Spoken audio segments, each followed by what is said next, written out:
wabarakatuh. Alhamdulillahi rabbil alamin. Nahmaduhu wa nasta'inuhu wa nastaghfiruh. Wa na'udzu billahi min syururi anfusina wa min sayyiati a'malina. Man yahdihillahu fala mudilla lahu wa man yudlil fala hadiya lahu. Asyhadu an la ilaha illallah wahdahu la syarika lah wa asyhadu anna Muhammadan abduhu wa rasuluh. Allahumma himna rushdina wa idna min syarri nafsina. Rabbi zidna ilman nafi'a warzuqna fahma. Allahumma fahman nabiyyin wa hifzal mursalin wa ilhamal malaikatil muqarrabin birahmatika ya arhamar rahimin. Subhanaka la ilma lana illa ma 'allamtana innaka antal alimul hakim. Wala haula wala quwwata illa billahil aliyyil azim. Amma ba'. Alhamdulillah. Pertamanya kita syukur pada Allah Subhanahu wa taala di atas kesempatan yang Allah izinkan kepada kita pada pagi ini. Setelah 2 minggu kita bercuti, alhamdulillah, jadi pertemuan kita pada pagi ini menyambung lagi tafsir dan tadabbur kita, iaitu pada surah Al-Qasas, surah yang ke-28. Jadi semoga dengan pertemuan ini, semoga Allah Ta'ala melimpahkan kebaikan demi kebaikan, kerahmatan, ketenangan dan juga keberkatan dalam kehidupan kita, insya-Allah. Amin ya rabbal alamin. Baik, surah Al-Qasas, surah yang ke-28, dan kita sambung pada ayat yang ke-13. Minta Cik Syikin tengok ayat 13 dulu. Okey. Di sini adalah bercerita berkaitan tentang kisah Nabi Musa masih lagi kecil. Kita belum pindah kepada kisah Nabi Musa ketika dewasa. Dalam surah Al-Qasas ada beberapa tahap, iaitu tahap ketika Nabi Musa kecil. Kemudian selepas ini bermula ayat 14, tahap Nabi Musa dewasa sebelum dia berhijrah ke Madian. Lalu nanti dia pindah ke Madian, berkahwin dengan salah seorang wanita di Madian. Lalu dia patah balik ke Mesir dan dia menjadi Rasul. Dilantik menjadi Rasul. Situ ada beberapa lagi fasa. Jadi fasa hari ini yang kita nak bincang sedikit pada ayat 13 adalah ayat penutup kepada fasa Nabi Musa ketika kecil, sebelum dia masuk kepada fasa dewasa. Okey. Baik, pada ayat 13 ni bercerita tentang Nabi Musa yang telah dilepaskan oleh ibunya. Melepaskan Nabi Musa di sungai. Lalu Allah Ta'ala telah takdirkan bekas yang adanya Nabi Musa itu hanyut sampailah ke istana Firaun. Lalu diambil oleh isteri Firaun dan dijaga oleh isteri Firaun. Dalam masa yang sama ada juga watak kakak kepada Nabi Musa alaihissalam yang mengekorinya dan menunjukkan kepada kita adanya watak-watak pemudi, ataupun kita kata seorang remaja wanita yang beranilah melalui kisah Nabi Musa. Di dalam Al-Quran, kalau kita perhatikan, ada 4 remaja wanita yang Allah highlightkan dalam Quran. Watak wanita-wanita dalam Quran banyak, tapi watak remaja wanita dalam Quran ada 4 je. Pertama, melalui kisah kakak Nabi Musa. Kedua, melalui kisah 2 orang remaja wanita daripada orang Madian dalam kisah surah Al-Qasas juga. Dan yang keempatnya iaitu ibu Nabi Isa. Selalu kita ingat ibu Nabi Isa ni wanita. Sebenarnya dia adalah remaja wanita sebab dia belum berkahwin, bahkan tak berkahwin, tapi dikurniakan anak. Semua ni ada watak-watak dia. Semisal kakak Nabi Musa, iaitu dengan watak beraninya, kecekapannya dan juga kecekalan dia, sebab dia boleh mengikori Nabi Musa tu ketika dia hanyutkan. Kemudian dia berani berjumpa dengan pegawai istana, memaklumkan ada wanita yang boleh susukan bayi ini. Itu ada keberanian, kecekapan dan kecekalan. Pada kisah 2 wanita yang ada di Madian, yang nanti Nabi Musa akan jumpa dan Nabi Musa akan berkahwin salah seorang daripada mereka, salah satu sifat wanita ni ataupun remaja wanita ni adalah dengan sifat malu-malu. Allah dah highlight perkataan malu tu. Sebab sifat malu ni akan menjadi perhiasan kepada manusia, bahkan kepada wanita. Hari ini kita jadi saksi. Bila hilangnya rasa malu, maka hilanglah perasaan takut untuk melakukan maksiat. Orang dah tak kisah dah. Dan orang tak takut dah tak bimbang dah. Sebab sudah tercabut perasaan malu. Okay. Jadi Allah highlight dekat situ. Manakala kisah Nabi Isa, ibunya Maryam, watak wanita ni ataupun remaja wanita ni, dia mesti ada satu lagi sifat, iaitu sifat menyucikan diri, menjaga perhubungan dan pergaulan dia. Ini antara kita boleh ambil ibrah daripada kisah pemudi-pemudi yang Allah Ta'ala highlightkan di dalam Al-Quran. Okey, sekarang seperti mana yang kita bincang sebelum ni, bila Nabi Musa ketika kecil tak nak menyusu, lalu menjadilah kebimbangan kepada isteri Firaun, mencari-cari siapa yang boleh menyusukan, sehingga pegawai-pegawai istana ni dah masuk ke pasar-pasar ataupun di bandar di Mesir ni untuk cari siapa yang boleh susukan bayi ini, iaitu Nabi Musa AS. Sehinggalah kakak Nabi Musa bagi tahu kepada pegawai itu, iaitu dia kata apa? Adullukum ala ahli baitin yakfulunahu lakum wa hum lahu nasihun. Iaitu bercerita berkaitan tentang ada seorang wanita satu rumah yang boleh susukan, bahkan boleh jaga Nabi Musa bayi ini. Ditunjukkan rumah tersebut, iaitu rumah ibu Nabi Musa. Tapi isteri Firaun tak tahu, pegawai istana pun tak tahu. Okey, sekarang kita tengok ayat 13. Allah Subhanahu Wa Taala menyebutkan, faradadnahu ila ummih, maka kami telah kembalikan Musa yang ketika itu bayi kepada ibunya. Kat situ Allah Ta'ala sebut, bila Allah kembalikan Musa, berarti Allah telah menunaikan janjinya kepada Musa, kepada ibu Musa. Ni tuan-tuan, perempuan, ibu-ibu, ayah yang dirahmati Allah, boleh tengok pada ayat yang ke-7. Tengok pada ayat ke-7.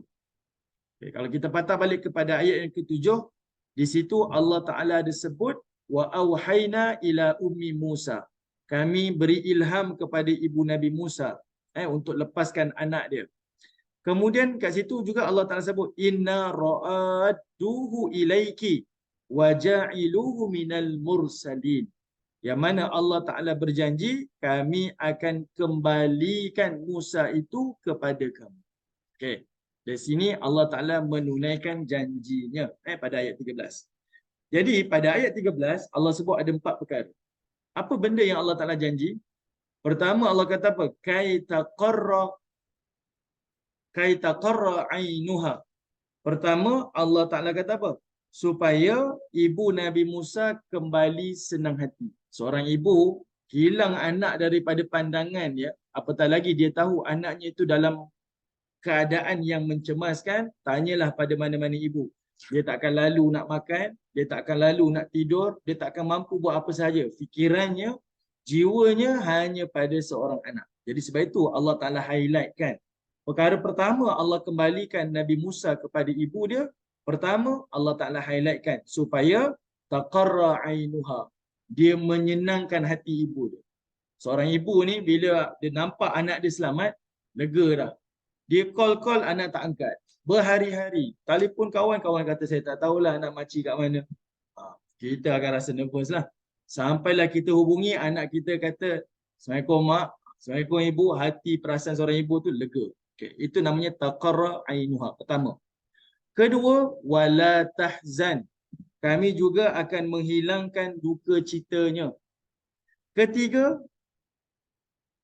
walita'lama anna wa'dallah. Dan juga kami akan memberitahu kepadanya anna wa'dallahi haqqa. Sesungguhnya janji Allah itu adalah benar. Okay, saya sebut tadi ada 4 kan tuan-tuan? Di situ ada 3 dan yang keempat itu adalah faradnahu. Allah mengembalikan Musa kepada ibunya. Okay, apa yang kita nak faham dekat sini? Di sini menunjukkan kepada kita Allah itu Tuhan Al-Hafiz. Tuhan yang maha menjaga. Tuhan yang maha menjaga. Mungkin permulaan kita agak sulit, tetapi yakinlah kepada janji-janji Allah Subhanahu Wa Taala. Apa sahaja yang kita buat ni pada permulaan mungkin sulit. Nak menunaikan perintah Allah ni sulit, sukar. Tapi berpeganglah setiap kesulitan yang dilakukan kerana Allah, pasti Allah Subhanahu wa taala akan membalas dengan sebaik-baik balasan. Yang ini perkara yang ingat tak masa mukadimah surah Al-Qasas ni saya sebut. Kalau tanpa keyakinan keimanan, kita akan berpegang ini kebetulan je. Ini kebetulan. Tapi sebenarnya tidak. Ini adalah perkara yang berpaut kepada keyakinan dan keimanan.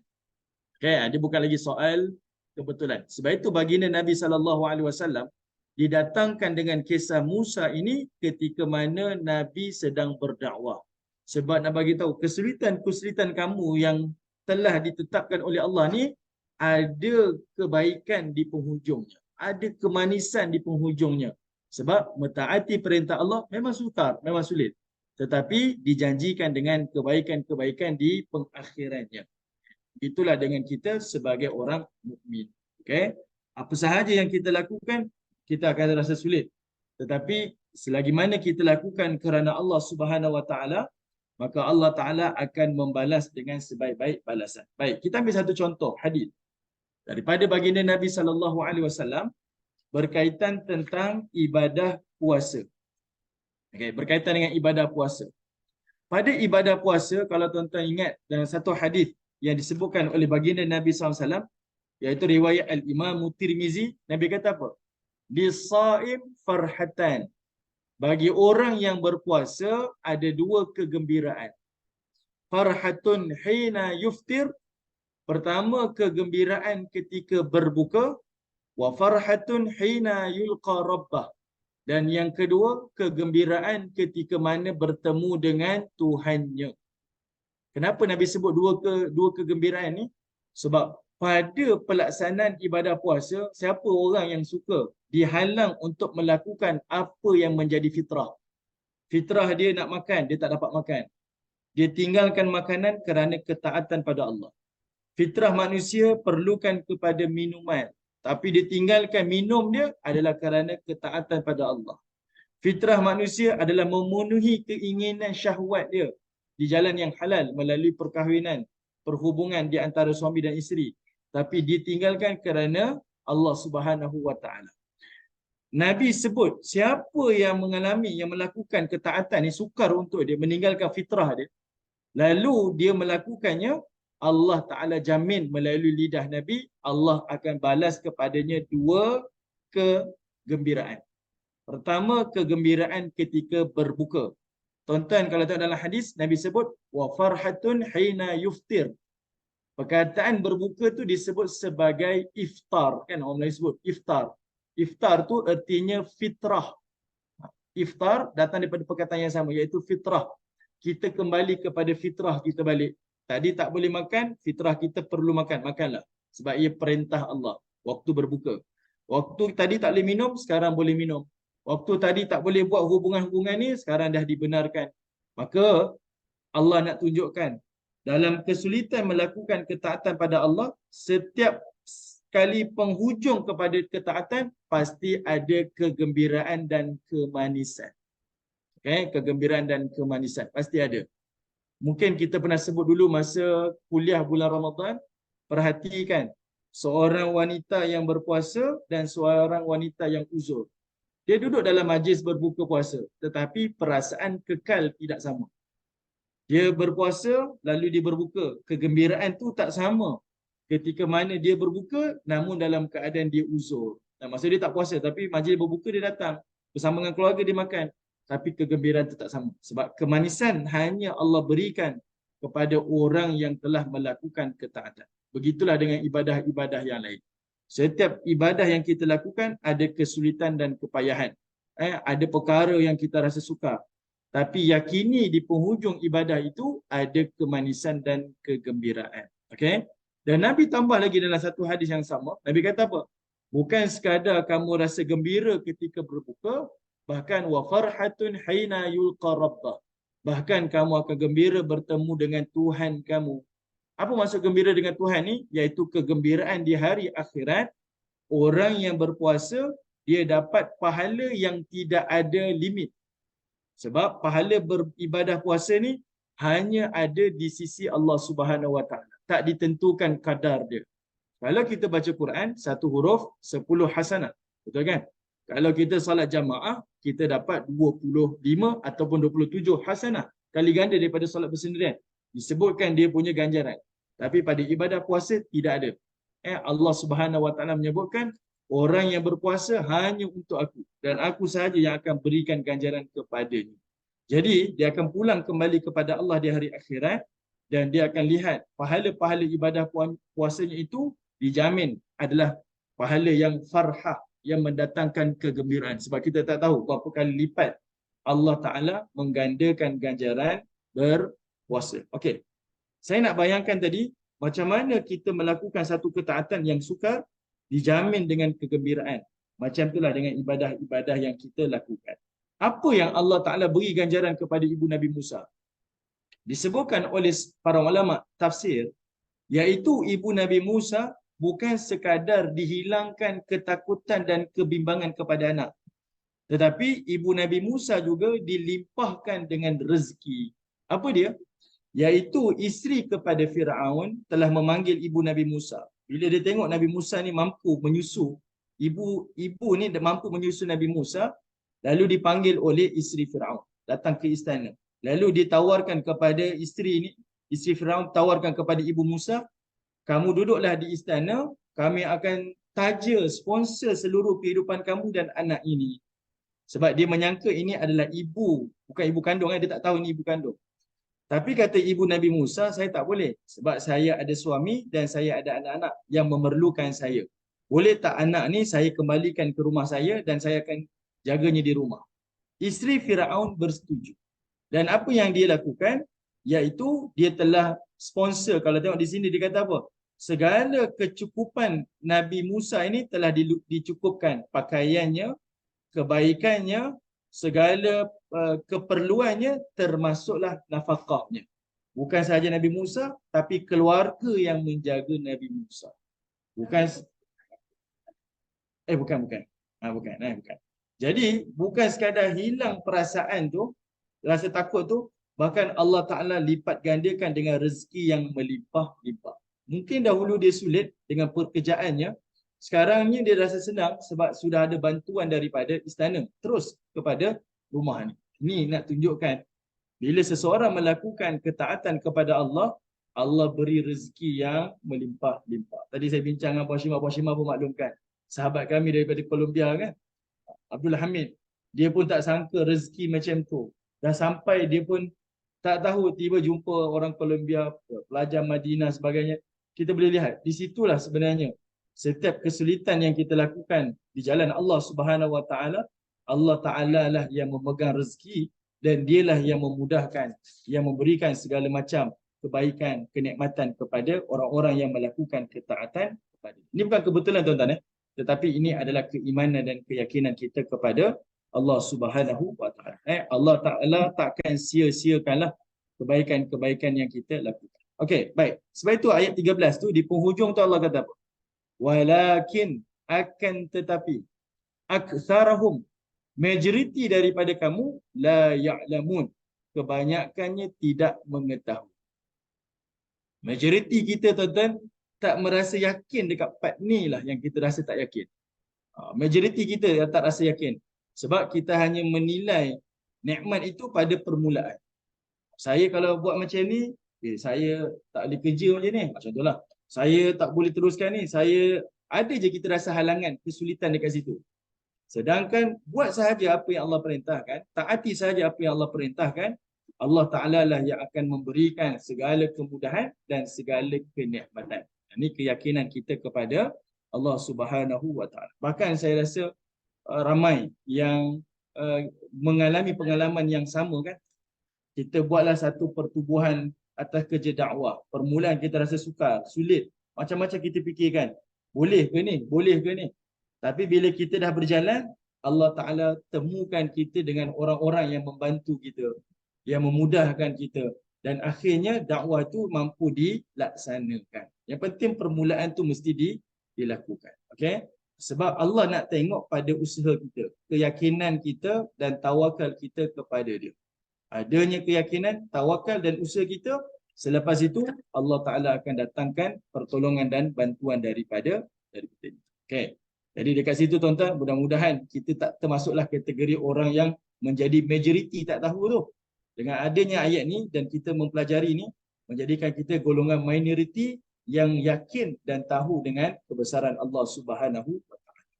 Okey, sekarang selesai kisah Nabi Musa ketika kecil. Masuklah kepada kisah Nabi Musa ketika dewasa. Dari sudut baginda Nabi sallallahu alaihi wasallam, ayat ni cukup memberikan inspirasi pada Nabi. Sulit untuk Nabi berdakwah di peringkat awal di kota Mekah. Tapi kesulitan itu menjadi ketenangan. Sebab dijamin dengan kesulitan itu mendatangkan kebahagiaan, kegembiraan pada penghujungnya. Dan kitalah umat yang menjadi saksi kejayaan demi kejayaan yang dihadapi, yang dimiliki oleh baginda Nabi SAW. Nabi sulit di kota Mekah. Tapi apa yang Allah berikan ganjaran pada Nabi? Nabi diberikan kejayaan dapat ke Madinah dan Nabi SAW diberikan kejayaan dapat ke kota Mekah. Kemudian diteruskan oleh para sahabat Nabi SAW sampailah ke Umar, buka macam-macam empire lagi. Rom ditawan, Parsi ditawan, Mesir ditawan, Yaman ditawan, Bahrain ditawan, banyak lagi daerah yang ditawan. Kemudian diteruskan oleh khalifah-khalifah selepas itu. Dan kita pun dah tengok dah kerajaan Umayyah, kerajaan Abbasiyah, kerajaan Osmaniyah dan sebagainya. Semuanya itu adalah sebagai permulaan sebenarnya. Permulaan memang sukar, tapi kejayaan itu dijamin oleh Allah Subhanahu wa taala. Okey, baik. Sekarang tuan-tuan, kita tengok pada sebelum kita lanjutkan ayat yang ke-14, tuan-tuan tengok pada surah Al-Baqarah, surah yang kedua ayat 216. Surah Al-Baqarah, surah yang kedua ayat yang ke-216.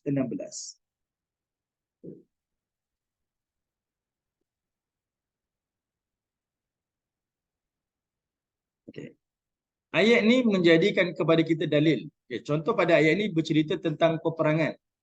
Allah kata apa? Kutiba alaikumul qital. Kami telah wajibkan kepada kamu al-qital, iaitu peperanganlah, menentang kepada pencerobohan tu. Wa huwa kurhul lakum. Allah Taala menyebutkan peperangan adalah perkara yang dibenci oleh manusia. Okey. Sebab itu tuan-tuan, dalam agama lain disebut perang sebagai perkara suci kan. Dia kata ni perang suci ni. Ada satu istilah lah kalau dalam agama lain dipanggil holy war kan, perang suci dipanggil. Tetapi dalam agama kita Allah Taala sebut peperangan itu perkara yang dibenci. Perkara yang dibenci oleh manusia. Namun perang itu Allah Taala ikat dengan al-jihad fi sabilillah. Al-jihad maksudnya apa tuan-tuan? Bersungguh-sungguh. Kita tak kata al-qital fi sabilillah, berbunuhan di jalan Allah. Kita sebut dengan al-jihad, melakukan kesungguh-sungguh, bersungguh-sungguh mentaati perintah Allah tu fi sabilillah, di jalan Allah. Berarti apabila kita berperang dengan nama Allah, maka kita mesti mengikuti jalan Allah. Sebab tu jihad tu diikat dengan fi sabilillah. Dia ada syarat dia, dia ada undang-undang dia, dan dia ada peraturan-peraturan dia. Dia tak boleh dilakukan mengikut syahwat kita. Kita rasa ini logik, ini kita buatlah, tak boleh. Dia mesti ada perundangan dia. Sebab itu diikat dengan fi sabilillah. Ayat ni Allah kata perang ni benda yang dibenci oleh manusia. Tetapi ayat yang ni penting. Wa asa an takrahu syai'a wa huwa khairul lakum.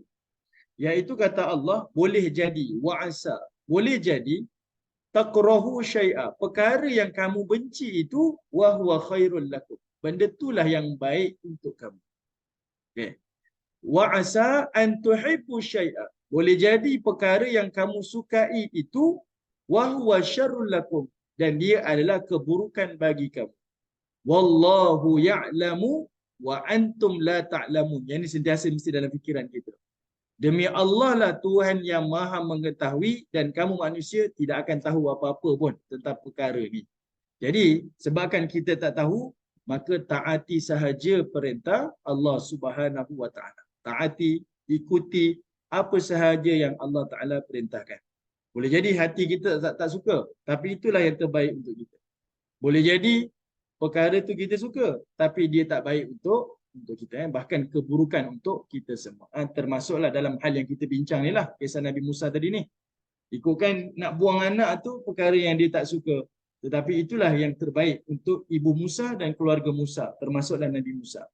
Tapi kalau benda yang dia buat suka, saya nak simpan anak ni, nak jaga juga anak ni, saya tak nak buang anak ni, boleh jadi itu adalah keburukan kepada dia. Macam itulah tuan-tuan, kita akan reflect kepada kehidupan kita. Banyak benda kita tak suka. Tetapi kalau selagi mana berdiri di atas jalan Allah, Allah Ta'ala akan mengganjari dengan sebaik-baik balasan, sebaik-baik jaminan. Sebab itulah keimanan kita, Allah Al-Hafiz. Allah Al-Hafiz. Okey, kita patah balik kepada surah Al-Qasas ayat yang ke-14.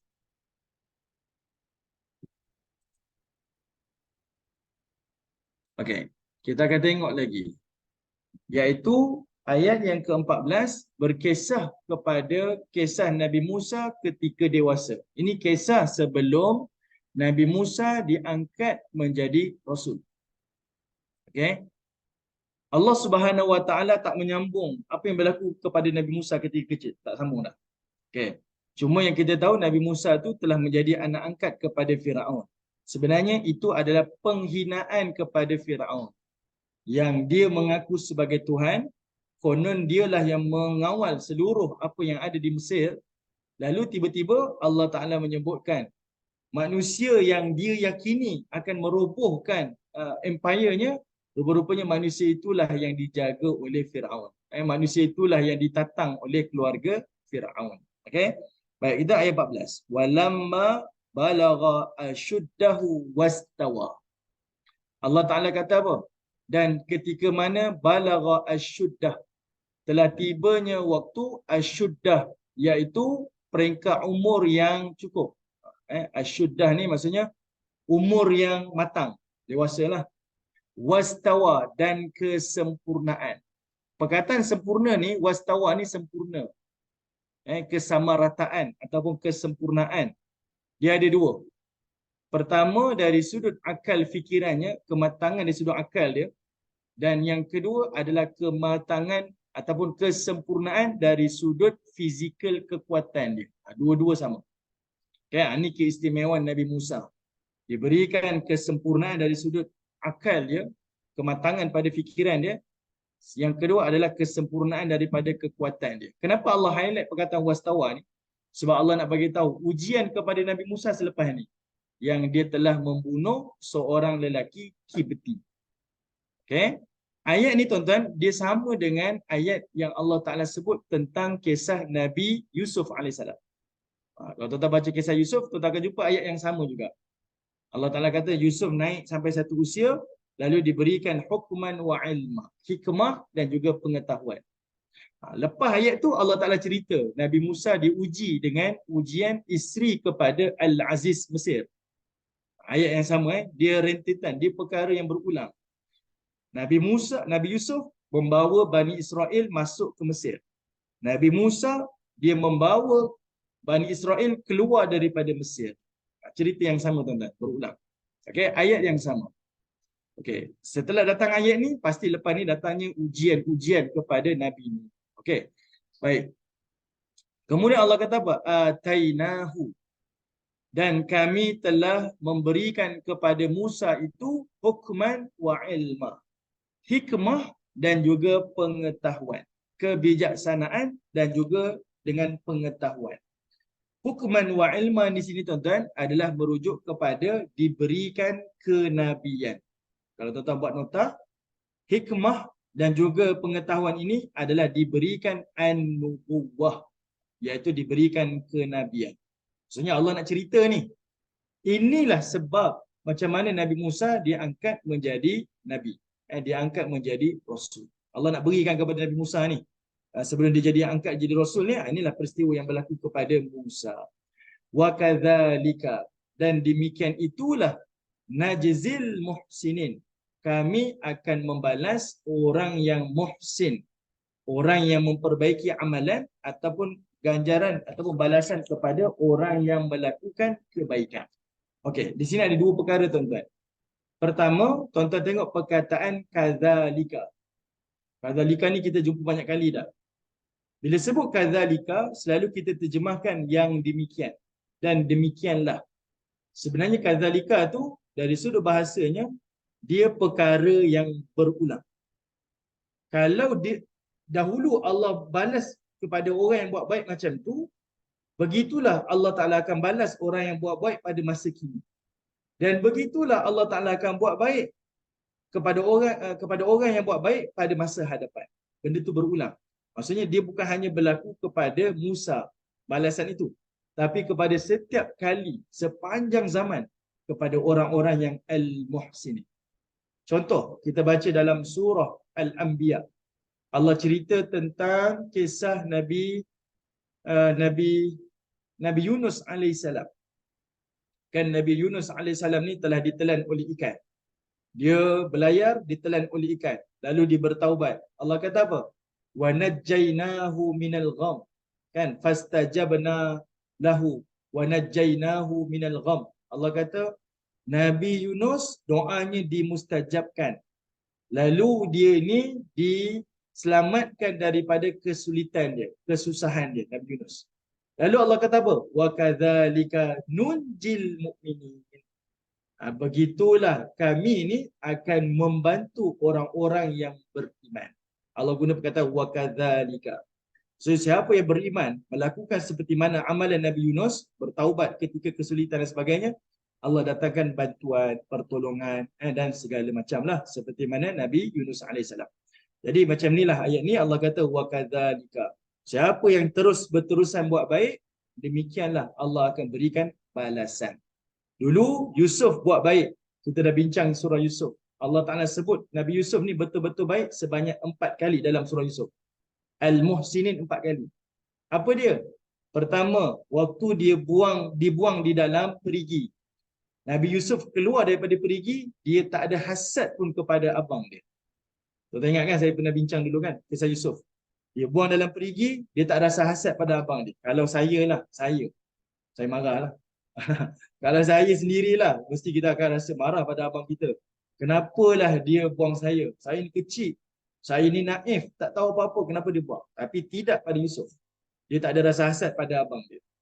Kedua, Allah Subhanahu Wa Taala rakamkan Yusuf itu muhsinin waktu dia duduk di dalam istana daripada kecil sampai dia remaja. Lalu dia digoda dan dia tak nak digoda. Dia lari daripada isteri Al-Aziz tu. Allah kata Yusuf memang muhsinin. Yusuf ni muhsinin. Sebab apa? Secara fitrahnya, bila seseorang manusia, dia membesar dengan kenikmatan, kesempurnaan nikmat, dia akan keluar dan membesar menjadi orang yang bermasalah lah. Sebab dia dah penuh dengan nikmat kan? Dia tak biasa dengan ujian-ujian. Tapi Allah Ta'ala kata, Yusuf memang muhsin. Dia tak merubah diri dia walaupun dia duduk di tempat yang dipenuhi dengan nikmat. Ketiga, Allah Ta'ala sebut Yusuf itu muhsin, iaitu ketika dia duduk di dalam penjara.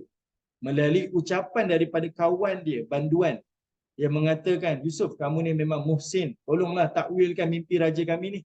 Kenapa dia kata macam tu? Sebab bila Yusuf duduk di tempat yang paling bawah, duduk di istana, lah kali dicampak masuk dalam penjara tanpa perbicaraan. Dan tidak ada limit hukuman. Masuk bid'is sinin, kita nak bincang lah. Allah kata apa? Kamu duduk dalam penjara, tak ada tempoh. Dia tak bagi tahu hukuman 5 tahun, tak. Dia kata bid'is sinin. Dia letakkan satu tempoh yang tak ada tempoh, lalu dia kata disambung lagi beberapa tahun, tak ada tempoh. Yusuf kekal sebagai muhsin. Ini benda yang paling sukar tuan-tuan. Dia masih lagi tenang sebagai orang yang tetap buat lagi kebaikan. Allah jamin. Keempat, bila dia jadi pembesar, dia menjadi penguasa di Mesir, dia tetap bertindak sebagai muhsin. Allah ulang 4 kali. Benda ni memberi kesan pada Nabi. Sangat memberi kesan pada Nabi.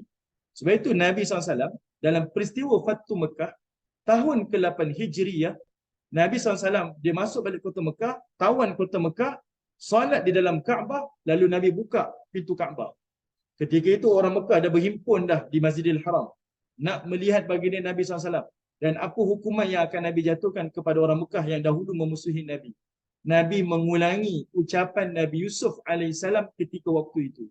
Pada hari ini tidak ada lagi kecelaan, kutukan kepada kamu. Semuanya diampunkan. Itu ucapan Nabi. Nabi ulang ucapan Yusuf. Kenapa Nabi ulang? Itu bererti secara tak langsung kita boleh berfikir, Nabi ni sangat terkesan dengan apa yang berlaku kepada Yusuf AS. Macam kita lah. Bila kita terkesan dengan satu cerita inspirasi dari seorang tokoh tu, mesti dia akan memberi kesan dalam kehidupan kita. Dan kita akan sebut balik apa yang kita dapat faedah daripada seseorang. Macam itulah baginda Nabi sallallahu alaihi wasallam. Okey. Perkataan muhsinin dekat sini tuan-tuan, ini adalah isim maf'ul. Tuan-tuan perhatikan, al-muhsinin adalah isim maf'ul. Isim maf'ul dekat sini tuan-tuan bererti apa? Pertama, Allah mengiktiraf Nabi Musa ini memang baik. Pertama, Nabi Musa ni memang baik.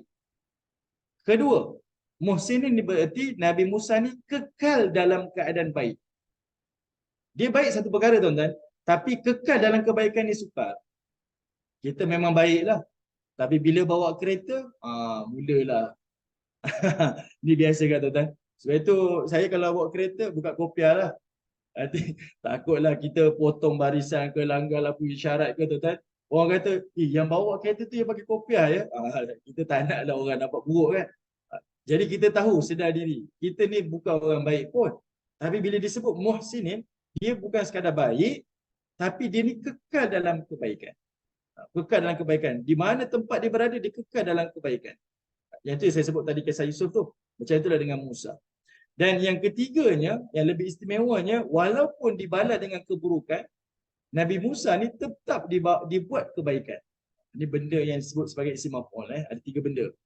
Dia kekal kebaikan, dia memang orang baik, dia kekal dalam kebaikan, dan dia tetap membalas dengan kebaikan. Walaupun dilakukan kepadanya macam-macam keburukan. Macam-macam perkara-perkara yang tak baik, dia tetap dalam keadaan baik. Ini special lah. Muhsinin. Okay?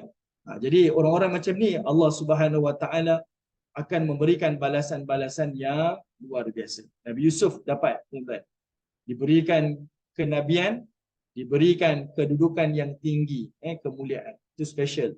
Nabi Musa pun macam itu juga. Dan begitulah baginda Nabi sallallahu alaihi wasallam. Sebab itu kita tengok Nabi betul-betul pemaaf. Nabi tak balas apa sahaja walaupun Nabi ada peluang dan ada sebab untuk membalas keburukan, tapi Nabi tak buat. Sebab ayat-ayat macam inilah yang memberi inspirasi pada Nabi SAW. Macam itulah dengan kita semua. Okey. Baik, ayat yang ke-15. Barulah masuk kepada cerita apa yang berlaku sebenarnya.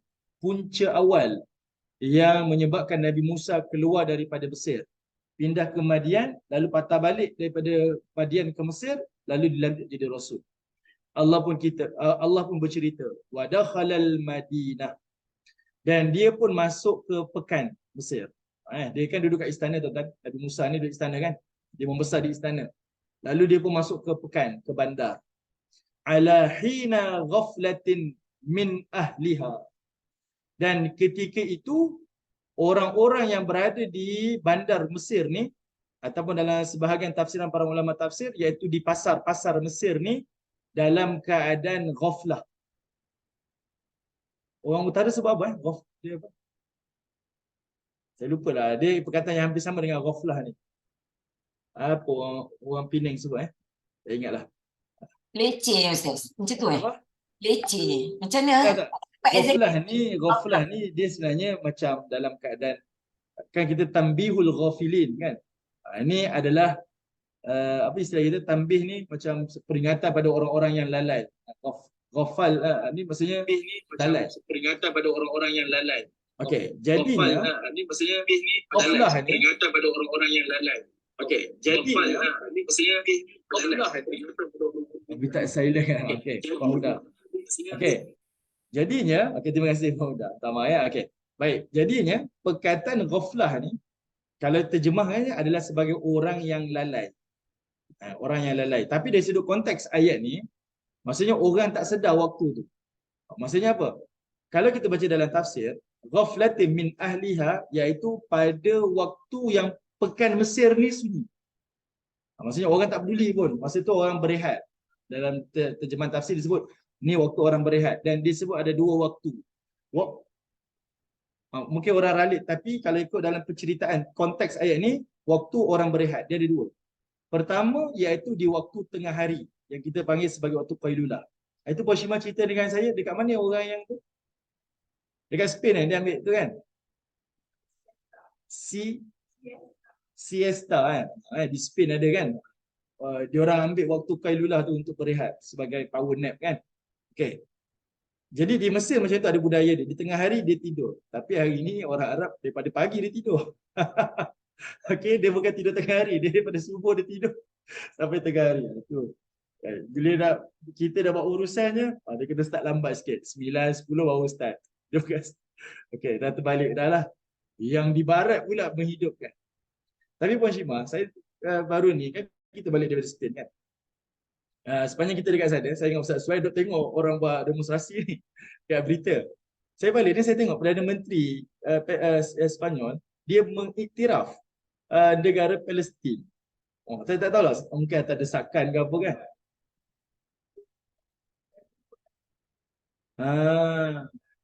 Oh ya, ada poin satu. Okey, Syed Idris buat kan. Okey. Baik. Saya tengok ini satu perkembangan yang baik lah, positif lah kan. Okey. Baik.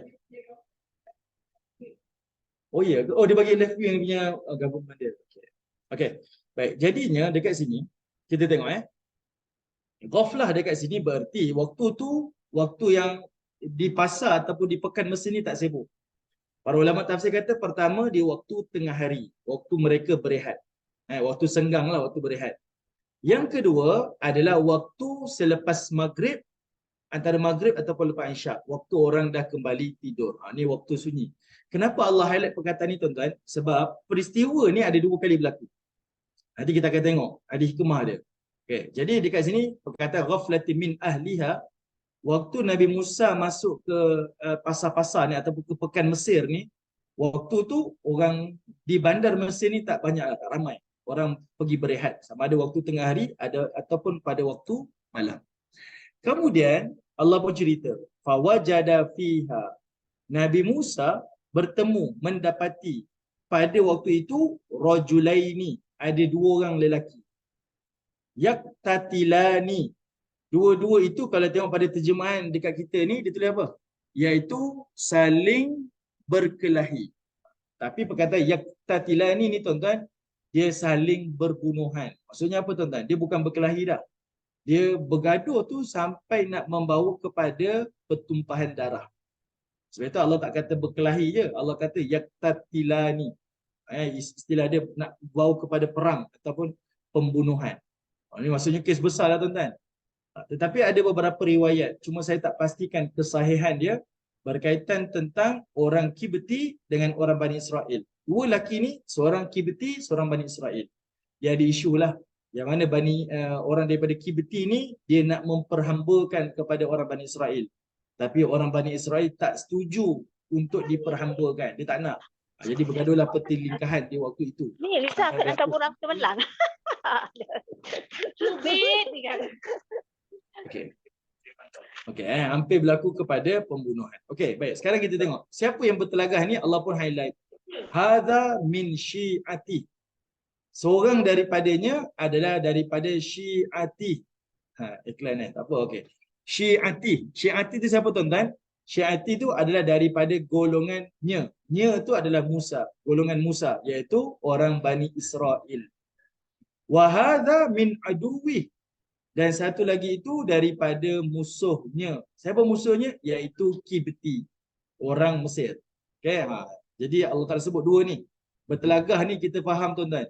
Dia bukan lagi bertelagah dari sudut individual, tapi dia bertelagah dari sudut bangsa jugalah.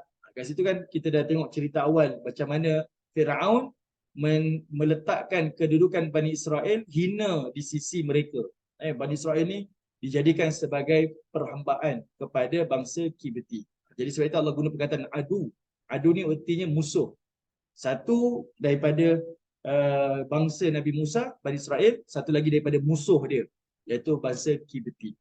Kan kita cerita Firaun telah buat satu arahan, dibunuh semuanya orang Bani Israel.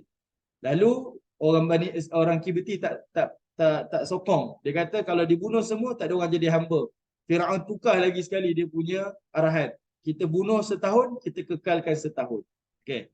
Jadi menunjukkan penindasan yang sangat dahsyatlah yang dilakukan oleh Firaun dan juga orang Mesir kepada Bani Israel. Jadi orang Bani Israel ni sangat tak suka kepada bangsa Kibti. Sebab itu Allah guna perkataan aduwi. Okey.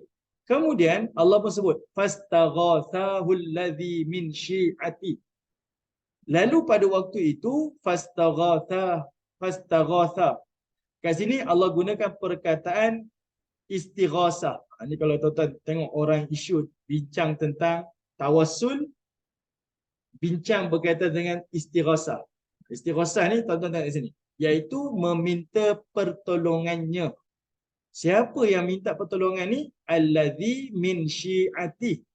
Orang yang datang daripada keturunannya ataupun datang daripada golongannya. Maksudnya daripada dua orang yang bertelaga tu, seorang Bani Israel, keturunan Nabi Musa, seorang lagi Kibti.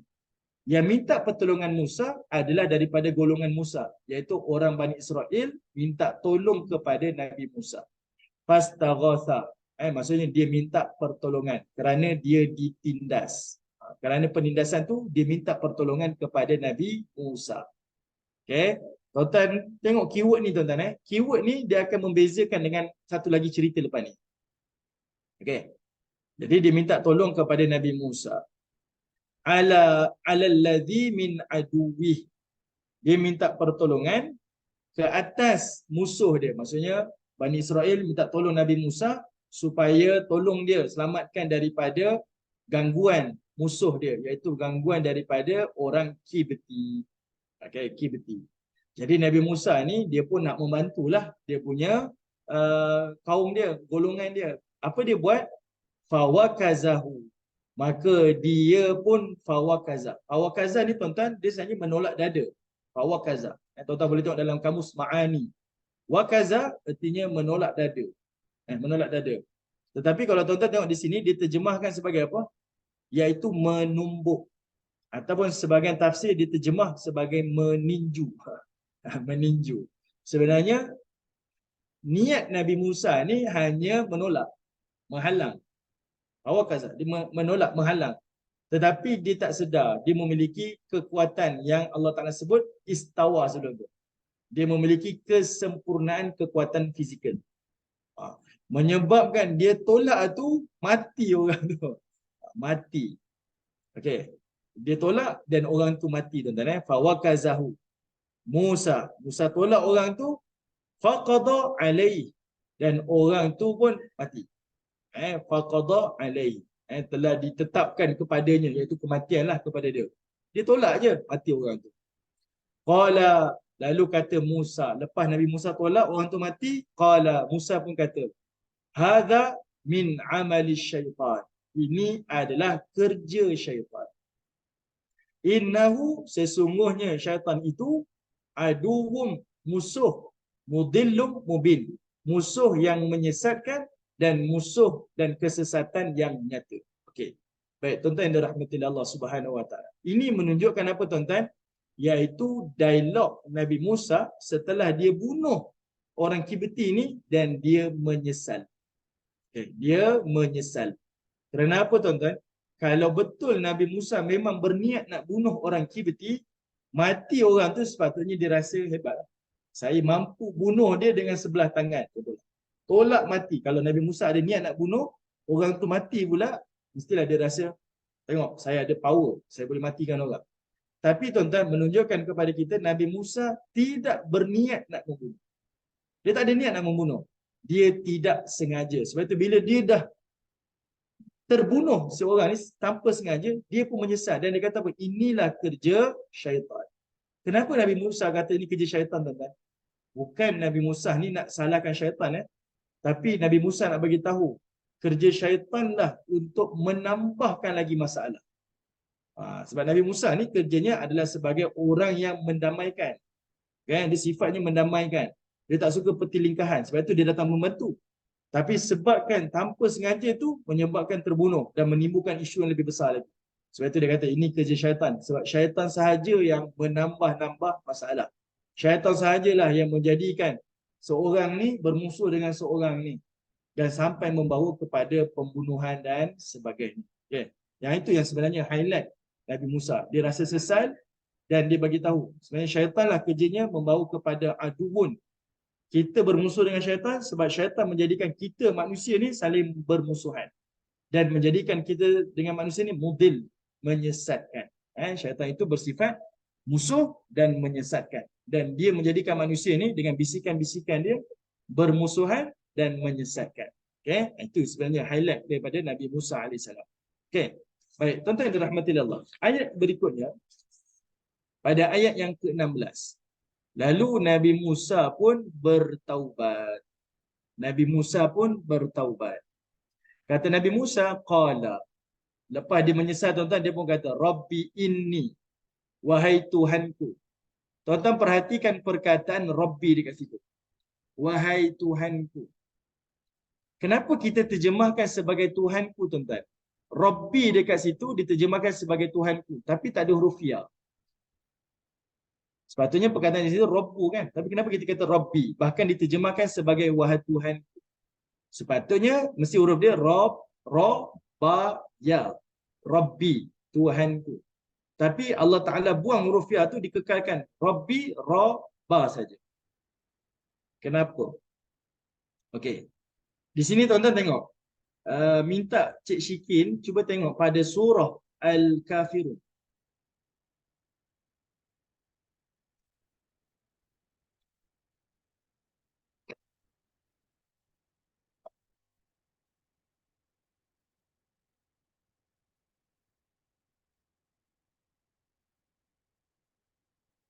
Surah Al-Kafirun ayat terakhir sekali. Surah 109 ayat 6. Tengok dekat situ Allah kata apa? Lakum dinukum waliyadin. Lakum untuk kamu semua, dinukum agama kamu semua. Kum dengan kum. Waliyadin, Allah kata waliyah, dan untuk aku, waliyah, ya tu adalah untuk aku. Menggantikan perkataan aku tu. Dini. Allah Ta'ala sebut dini. Untuk aku, agama aku. Tapi dini, agama aku tu, dini tak ada huruf ya. Sebab kita terjemahkan bagiku, agama aku. Patutnya ayat ni macam ni, tuan-tuan.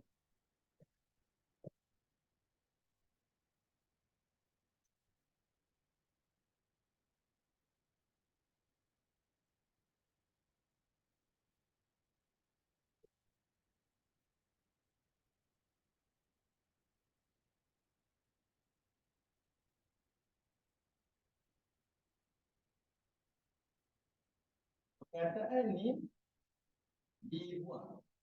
Ada huruf ya yang ni dibuang. Ini. Kita berhenti dekat huruf nun saja. Ya ni sepatutnya ada sebab kum, kamu semua, kamu semua. Ya ni aku dan ni pun aku. Berarti kita terjemahkan untuk kamu, agama kamu, untuk aku, agama aku. Betul kan? Tapi ya ni dibuang, kenapa tuan-tuan? Sebab dengan dibuangnya huruf ya ni menunjukkan dia adalah perkara yang kekal. Kekal. Okay. Dia akan kekal selama-lamanya. Sebab bila Allah kata untuk kamu, agama kamu, agama itu hanya untuk kamu saja, dia takkan kekal sementara. Kamu mati, bawalah dengan agama kesesatan kamu. Agama yang batil untuk kamu. Dia tak kekal. Tetapi bila Allah kata untuk aku, agama aku, ya tu dibuang, agama tu kekal selama-lamanya. Okey, kebenaran tu kekal selama-lamanya. Boleh dapat? Okey. Bila Allah kata lakum dinukum, agama untuk kamu, agama kamu. Kamu kata tu agama kamu, i'tiqad kamu. Kamu mati, kamu bawalah dengan kepercayaan kamu. Tak kekal. Tapi bila Allah kata untuk aku, agama aku, ni tanpa huruf ya, din itu adalah menunjukkan kekal selama-lamanya. Kita meninggal dunia pun agama akan terus kekal. Diiktiqad, diimani oleh generasi-generasi yang berikutnya. Samalah dengan ayat yang kita tengok bila Nabi Musa kata Rabbi. Rabbi, wahai Tuhanku. Tuhan dekat sini iaitu merujuk pada Allah Ta'ala, bukan hanya Tuhan yang diimani oleh Nabi Musa, tapi Tuhan yang akan terus diimani oleh umat manusia generasi ke generasi sampailah bila-bila.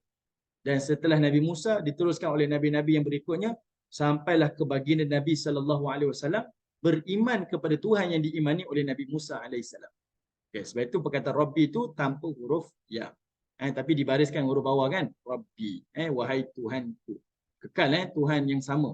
Bukan Tuhan yang berbeza.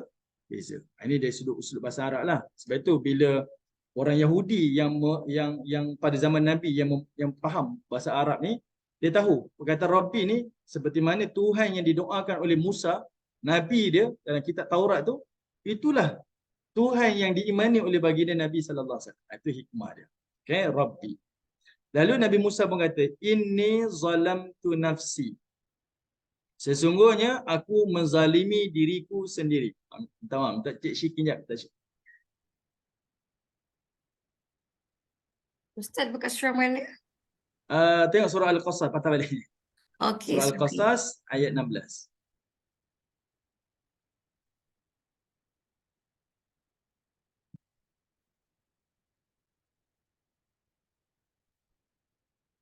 Okay.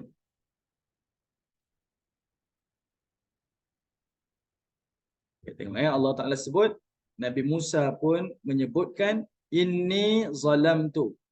Sesungguhnya aku menzalimi nafsi, diriku sendiri. Okay. Ini menunjukkan kepada kita tuan-tuan, Nabi Musa AS ada dua perkara. Pertama, sebelum kita memohon pertolongan ataupun keampunan daripada Allah Subhanahu Wa Ta'ala, kita meletakkan penyesalan dan meletakkan diri kita lah yang paling rendah di sisi Allah Subhanahu Wa Ta'ala. Jadi Nabi Musa tunjukkan penyesalan dia menyebutkan, inni zalamtu nafsi. Sesungguhnya aku telah menzalimi diriku sendiri. Penyesalan lah di sisi Allah Ta'ala. Dia bagi tahu. Lalu barulah Nabi Musa minta, faghfirli. Maka ampunilah aku. Faghfaralah. Dan oleh itu ampunkanlah. Nabi Musa minta kepada Allah, ampunlah dosanya itu dan ampunkanlah. Innahu, sesungguhnya dialah Allah, huwal ghafur ar-rahim. Dialah Allah, Tuhan yang maha pengampun dan Tuhan yang maha mengasihani. Baik, tuan-tuan yang dirahmati Allah Ta'ala, pertama saya sebutkan tadi, menunjukkan kepada kita, inilah penyesalan. Taubat daripada Nabi Musa AS. Yang kedua, ini menunjukkan kepada kita, para Nabi pun melakukan kesalahan. Ini mungkin ini perkataan mungkin berat. Bukankah Nabi ini maksum? Kan, Nabi ini maksum tuan-tuan? Betul, Nabi ini maksum. Tetapi Nabi tak terkecuali melakukan kesilapan. Okay. Apa dalilnya tuan-tuan? Okay. Saya kongsikan kepada tuan-tuan, iaitu beberapa perkara. Ini kena dengarlah. Baik, pertama, bila disebut sebagai maksum, seperti mana yang Allah Subhanahu Wa Ta'ala sebutkan, para Nabi ni dia maksum dalam dua bentuk. Pertama, maksum iaitu dalam menyampaikan agama. Dia tidak akan ada kesilapan dan kesalahan. Itu maksum. Dari sudut penyampaian agama, dia tidak akan ada kesilapan dan kesalahan. Dan yang kedua, para Nabi ini maksum daripada kesilapan manusia. Okay. Pertama, dia tak akan ada berlakunya kesilapan dalam penyampaian agama. Kedua, dia tak melakukan kesilapan macam manusia. Sebab dia sempurnalah. Okay, itu maksum. Baik. Dalam perbincangan para ulama, tuan-tuan, dia menyebutkan, pertama, iaitu dari sudut agama, kita maklumlah, tidak ada satu pun kelemahan. Semuanya dipandu oleh wahyu. Dan ini kita dah pernah bincang di dalam surah An-Najm. Allah mengiktiraf baginda Nabi SAW, apa yang Nabi sampaikan bukan daripada syahwat. Tapi apa yang Nabi SAW menyampaikan, in huwa illa wahyu yuha. Semuanya wahyu. Tidak ada akan kesilapan dan tidak akan berlakunya pembohongan. Semuanya sempurna. Allah jamin dari sudut agama. Yang keduanya tuan-tuan, yang Nabi SAW tidak melakukan kesilapan manusia itu, ini ada huraian. Okay. Apa dia? Pertama, iaitu Nabi ini tak melakukan kesilapan manusia, iaitu tidak melakukan dosa-dosa besar. Sebab dosa besar ni sebahagian daripada kesilapan para manusia. Jadi para Nabi Allah pelihara, dia maksum, dia tak akan melakukan kesilapan dosa-dosa besar. Okay? Kesyirikan dia tak buat dan sebagainya lah. Sebab baginda Nabi SAW, dia duduk dan membesar di kota Mekah. Yang mana waktu itu mereka di kota Mekah menyembah berhala. Kita pun terfikir, adakah Nabi menyembah berhala? Tak, Nabi maksum. Dia terhindar daripada kesilapan tu. Bahkan kita pun pernah bincang sebelum ni, saya pernah sebut. kenapa Nabi buat umrah hanya 4 kali? Dan kenapa Nabi buat haji hanya sekali? Sedangkan Nabi ini adalah orang Mekah. Kan? Dan Nabi buat umrah adalah setelah Nabi pindah ke Madinah. Maksudnya, cerita umrah ataupun cerita haji ni pelaksanaan daripada ibadah Nabi Ibrahim AS. Ibrahim aja awal dah. Orang Mekah buat haji, buat umrah ni sebelum Nabi diutus jadi Rasul dah. Tapi Nabi tak pernah buat. Sebab Nabi maksum, dilindungi oleh Allah. Kalau Nabi buat, tuan-tuan, nanti akan ada tuduhan. Yang mana baginda Nabi SAW ada 2 tuduhan. Pertama, Nabi iaitu mungkin beribadah haji dan umrah seperti mana orang jahiliyah. Mereka beribadah dalam keadaan bertelanjang. Nah, ini maklum kan tuan-tuan, diorang beribadah seperti itu melepaskan pakaian-pakaian dosa dia. Sebab dia tahu dengan pakaian tu dia makan riba. Pakaian itulah dia membuat rasuah. Jadi datang bisikan syaitan, dia kata, kalau kamu beribadah, serah diri kepada Tuhan melalui ibadah haji umrah, jangan pakai pakaian ni, tinggalkan. Kamu datang dengan fitrah, ambil. Ikutkan akal tuan-tuan, macam itulah rosaklah kita ni ibadah kan. Jadi mereka pun bertelanjang. Kalau kita kata Nabi buat, berarti Nabi seperti itu. Ataupun kalau kita nak menjaga Nabi, Nabi tetap berpakaian, pun akan datang perkara-perkara yang merosakkan, iaitu mestilah Nabi melihat aurat orang lain. Jadi Nabi maksum, Nabi terpelihara daripada itu. Nabi tak melakukan kesilapan seperti manusia seperti itu dalam dosa-dosa yang besar. Ini disebutkan dalam Majmu' Fatawa. Baik, yang kedua, iaitu Nabi tidak melakukan kesilapan dalam penyampaian wahyu. Ini saya bincang tadilah dari sudut sebab manusia, kalau kita buat training tuan-tuan, dia ada istilah game kan, telefon rosak. Saya bisik kat Puan Shima bisik dekat Abang Shuaib bisik kat Syikin. Apa yang saya bisik ke Puan Shima, pas ke Abang Shuaib ke Syikin, mesti tak sama dah. Sebab orang akan menokok tambah. Dia akan menyampaikan melalui kefahaman dia. Standard macam itu tuan-tuan. Okay, saya cakap macam ni. Puan Shima cakap macam itu pada Abang Shuaib pada Syikin macam itu. Bila tanya pada Syikin, apa yang disampaikan dah berubah dah daripada mesej yang pertama. Tapi Allah Ta'ala jamin tidak kepada baginda Nabi SAW dan para Nabi ini, mereka tidak ada kesilapan dalam penyampaian dakwah. Penyampaian wahyu tidak akan ada kesilapan dan itu dipelihara. Okey. Baik. Tetapi tuan-tuan, menurut As-Sa'di di dalam tafsir dia, iaitu menunjukkan kepada kita para nabi ini pun ada melakukan, iaitu kita kata apa tuan-tuan, iaitu melakukan adanya kesalahan seperti apa tuan-tuan, iaitu melalui kisah Nabi Musa. Macam dia membunuh orang lelaki Kibti ni. Itu kesalahan yang dia lakukan, tapi tak berterusan tuan-tuan, kesalahan yang bersebab. Kemudian kita tengok dalam kisah Nabi Daud alaihissalam yang menjatuhkan hukuman yang kurang adil pada perbicaraan hukuman. Ada nanti dalam surah-surah yang lain ada cerita tentang Nabi Daud. Itu pun adalah kesalahan, tapi kesalahan yang kita sebut sebagai tidak sengaja. Okay. Jadi berlaku tak kepada para nabi? Ya, dia berlaku. Okay. Dia berlaku kesalahan tersebut. Sebab itu Allah Ta'ala tunjukkan pada ayat ini mereka bertaubat. Para nabi pun bertaubat. Dan itulah yang berlaku kepada Nabi Adam alaihi salam. Ibu-ibu yang berada di Zoom ni, kita dah pernah bincang kan di dalam kitab Qasasul Anbiya, cerita tentang Nabi Adam. Kenapa Allah highlight kan Nabi Adam makan buah larangan? Sebab Allah Ta'ala nak datangkan banyak hikmah pada kisah tersebut. Makan buah larangan tu. Tapi itu menunjukkan kepada kita para nabi melakukan kesalahan yang telah Allah tetapkan. Okay? Baik. Sikit untuk ibu-ibu yang bersama dengan saya yang tak ikuti pengajian kitab Qasasul Anbiya, saya nak sebutkan sikit tentang kisah Adam supaya kita dapat relate sikit. Minta Cik Syikin tengok pada surah Al-Baqarah terus pergi kepada ayat 35. Ni saya nak kaitkan sikit je. Surah Al-Baqarah, surah yang kedua, ayat yang ke-35.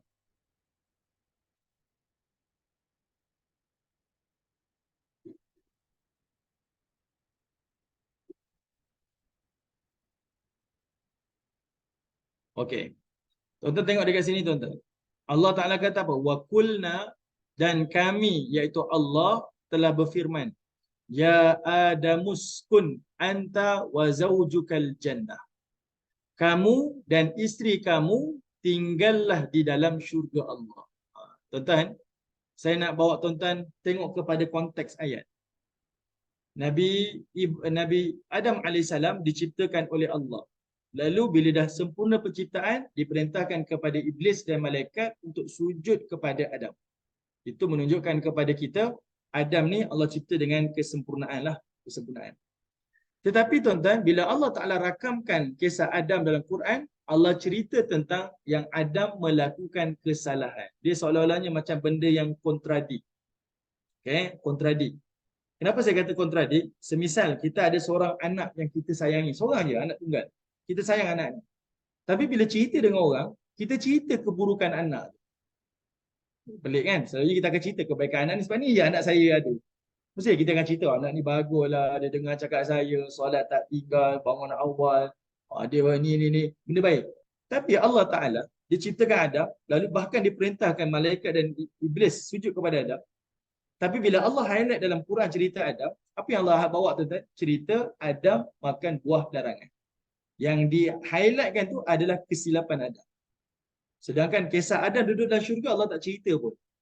Apa nikmat yang dia dapat, macam mana tempat tinggal dia, Allah tak sebut. Allah highlight tentang kesilapan dia makan buah larangan. Kalau kita bayangkanlah, kenapa benda yang kecil tu yang di-highlightkan? Banyak lagi kebaikan Adam AS. Tapi kenapa Allah highlightkan? Di situlah para ulama tafsir mengeluarkan hikmah. Okay, hikmah dia. Hikmah yang pertama tuan-tuan, nak tunjukkan kepada kita di sini, bila tengok cerita kisah Adam ni, Allah nak bagi tahu yang mana Adam dengan Hawa ni musuh dia, sebab Adam dan Hawa ni adalah nenek dan datuk kita, moyang kita. Musuh kepada Adam atau musuh kepada manusia ni bukan Hawa atau bukan Adam. Tapi musuh kepada Adam dan Hawa ni adalah iblis. Sebab itu bila cerita Adam, mesti ada cerita iblis. Musuh pada manusia ni adalah iblis. Kerana apa tuan-tuan? Sebab kita selalu dengar macam mana orang hurai. Kenapa Adam makan buah larangan? Puan Syimah selalu dengar apa Puan Syimah? Kenapa Adam makan buah larangan? Sebab isteri dia Hawa kan, betul kan? Betul. Kristian akan sebut macam tu. Sebab isteri dia goda Nabi Adam. Seolah-olahnya yang salah adalah isteri dia. Tapi sebenarnya tidak. Kefahaman daripada Quran yang Allah nak sampaikan dan dihurai oleh para ulama tafsir, yang salah bukan wanita kepada laki ataupun laki, sebab salah laki lah, dengar cakap perempuan pula. Tak. Kesalahan itu adalah pada iblis. Itu highlight dia. Sebab itu tuan-tuan tengok balik kisah Musa yang kita bincang tadi. Bila Nabi Musa terbunuh orang Kipti tu, dia salahkan siapa tuan-tuan? Dia tak salahkan orang Bani Israel dan dia tak salahkan Kipti tu. Punca dia bergaduh bermusuh ni dan menyesatkan ni adalah dia kata syaitan. Innahu amala syaitan. Dia kata ini adalah perbuatan syaitan ni yang membuatkan kita saling bermusuh ni. Tengok. Itu sebenarnya membawakan kepada kita sedar musuh sebenar kita bukan manusia ni. Kenapa bangsa ni bergaduh dengan bangsa ni musuh kita hari ini adalah syaitan. Sebab dia nak kita saling bermusuhan. Yang itu sebenarnya yang kita kena highlightkan. Ya, syaitan tu menjadi punca. Tuan-tuan boleh tengok kisah Yusuf AS. Bila Yusuf AS dipertemukan dengan abang dia, bapa dia dah sampai Mesir. Abang-abang dia tahu, inilah Yusuf. Apa kata Nabi Yusuf AS? Yusuf AS kata apa? Semuanya ini adalah kami bergaduh adik-adik ni sebab syaitan. Tuan-tuan, di penghujung surah Yusuf. Dia tak salahkan abang dia. Kalaulah kita ni dapat sebut balik salah orang pada kita, kita akan cakap, abang dululah yang buat saya macam ni. Abang lah. Dia akan sebut kan kesalahan-kesalahan orang. Tapi tidak pada Yusuf. Dia highlightkan pada kita. Ingatkan balik. Musuh kita bergaduh adik-adik ni bukan abang, bukan adik. Tapi syaitan. Syaitan. Sebab itulah yang berlaku kepada datuk nenek kita dulu. Iaitu Adam dan juga Hawa. Musuh utama kita bukan lelaki, bukan perempuan. Sebab hari ni ada istilah wanita ada woman power. Lelaki pula ada istilah ni pula. Kita saling macam tu kan tuan-tuan. Semua nak tunjukkan semangat gender dia. Tapi sebenarnya tidak. Musuh kita bukan gender, berlainan gender. Musuh kita adalah iblis dan juga syaitan. Sebab itu Allah highlightkan kisah. Yang kedua, ibu-ibu yang dah ikuti ni ulang kaji kita dalam kitab Qasasul Anbiya kita dah bincang dah. Yang kedua, bila Allah Ta'ala bercerita tentang ayat ni, ayat 35 surah Al-Baqarah ni, perhatikan, Allah perintahkan kepada Adam apa? Uskun anta wa zawjuka. Tengok kamu dan isteri kamu tinggallah di dalam syurga. Maksudnya apa tuan-tuan? Penciptaan Hawa ini adalah sebelum Nabi Adam masuk ke dalam syurga. Bukan penciptaan Adam ni adalah penciptaan Hawa tu adalah setelah Adam duduk dalam syurga, dia pun jemu. Saya rasa sunyilah, lalu ciptakan Hawa. Tak tuan-tuan Kalau kita bayangkan macam tu, saya pernah sebut sebelum ni, iaitu itu satu kesilapan kita lah. Sebab syurga ni tak seperti mana yang kita bayangkan. Dia macam kita lah, duduk rumah, boring lah duduk rumah ni, tak buat apa-apa, keluar je lah. Itu kita tuan-tuan. Tapi syurga tak. Dia adalah tempat yang Allah Ta'ala sebut, fi syughlim fakihun. Inna ashabal jannatil yawma fi syughlim fakihun. Dia adalah tempat bagi penghuni syurga sibuk. Dia ralit dengan kenikmatan. Dia ralit dengan kegembiraan, kesukaan, macam-macam Allah berikan. Jadi penciptaan Hawa adalah sebelum Nabi Adam AS masuk ke dalam syurga. Dan dua-dua tu masuk syurga, tinggal di dalam syurga bersama-sama. Kenapa Allah highlight benda ni tuan-tuan? Sebab Allah nak bagi tahu, wanita dan lelaki ni dia saling memerlukan dan saling memuliakan. Sebab selalu kita dengar bila Adam masuk syurga, dia rasa jemu, dia rasa kesunyian, lalu ciptakan Hawa. Seolah-olahnya Hawa kena ingat awak tu ciptakan sebab saya ni mengisi tidak tuan-tuan. Lelaki perlukan kepada wanita, wanita pun perlukan kepada lelaki. Dalilnya pada surah An-Nisa Allah Taala sebut min nafsin wahidah. Ayat pertama sekali Allah sebut. Diciptakan wanita itu daripada tubuh yang sama seperti Adam. Adam dengan wanita ni sama. Sebab kita ni memiliki kemuliaan yang sama. Dan kita berhajat kepada satu sama lain sama-sama. Okay? Wanita tak boleh hidup bersendirian tanpa lelaki. Dan lelaki pun tak boleh hidup bersendirian tanpa wanita. Kita pergi ke Toledo kan hari tu. Macam mana, siapa nama? Aldofo cerita kan. Bila kita pergi ke dia punya katedral tu, dia kata macam mana ketua agama dia, konon-konon hidup tak berkahwin, langgar pada fitrah dia. Tapi bila dia mati, dikebumikan, yang ni anak saudara dia, ini anak saudara dia. Kita dengar apa? Dia sendiri tahu itu bukan anak saudara dia, tetapi adalah anak melalui perhubungan secara haram. Okay? Sebab dia langgar fitrah dia. Konon-konon lelaki boleh hidup tanpa wanita. Wanita boleh hidup tanpa lelaki. Allah nafikan, tak boleh sebenarnya. Kita berbeza, tetapi kita saling melengkapkan. Sebab masing-masing ada tugas masing-masing. Okay? Baik. Cuma Allah Ta'ala beri arahan pada ayat itu. Allah kata apa? Kamu berdua waqula minha ragadan haitsu syi'tuma. Kamu boleh buat apa saja dalam syurga ni. Buat apa saja. Wala taqraba. Tapi dengan satu syarat. Jangan hampiri hadhihi syajarah. Jangan hampiri pokok itu. Allah tak namakan sebagai pokok khuldi tuan-tuan Buah khuldi pun Allah tak sebut. Yang sebut pokok khuldi ataupun buah khuldi itu adalah iblis. Ini Allah sebut dalam surah. Saya tak ingat surah apa, saya minta maaf. Mungkin surah Toha atau ada surah yang lain. Surah Al-A'raf mungkin, saya tak ingat. Yang Allah Ta'ala ada sebut. Iblis yang pujuk kepada Adam dan Hawa, Iblis kata apa? Makanlah buah ni. Sebab buah ni buah khuldi. Kenapa dia kata buah khuldi? Sebab dia nak kaburkan mata Adam dan Hawa. Kamu makan buah ni, kamu kekal selamanya dalam syurga. Sebab khuldi itu artinya kekal. Kan kita sebut khalidina fiha abada. Kamu tinggallah dalam syurga selama-lamanya. Khalidi. Itu khuldi. Dalam bahasa Arab disebut khuldi itu buah yang kekal. Dia kaburkan. Ini buah larangan kan? Kenapa Allah tak bagi kamu makan? Sebab kalau kamu makan, kamu akan kekal selama-lamanya. Itu bisikan syaitan. Bisikan iblis kepada Adam AS. Allah hanya namakan ia sebagai pokok je. Allah tak kata ia adalah pokok yang mengekalkan kamu di syurga. Okey, Allah larang. Fatakuna minadh zalimin. Sebab dia akan menjadikan kamu orang yang zalim. Ini menunjukkan apa tuan-tuan? Iaitu okay, tengok saya highlightkan surah ni, ayat ni sebab nak cerita Nabi Musa buat kesalahan. Nabi Adam pun melakukan kesalahan. Kerana apa? Pengajaran dia. Sebab sifat ahli syurga adalah bukan orang yang tak pernah buat salah. Jadi kita bayangkan, ahli syurga ni mesti orang yang tak pernah buat salah. Dia tak pernah berdosa. Sebab itu dia ahli syurga. Tidak. Allah datangkan contoh Nabi Adam, Nabi Musa dan Nabi-Nabi yang lain. Mereka adalah watak kepada ahli syurga. Dan mereka itu adalah orang yang pernah lakukan kesalahan namun dia segera bertaubat. Itu sifat ahli syurga. Nabi Adam buat kesalahan tapi dia bertaubat.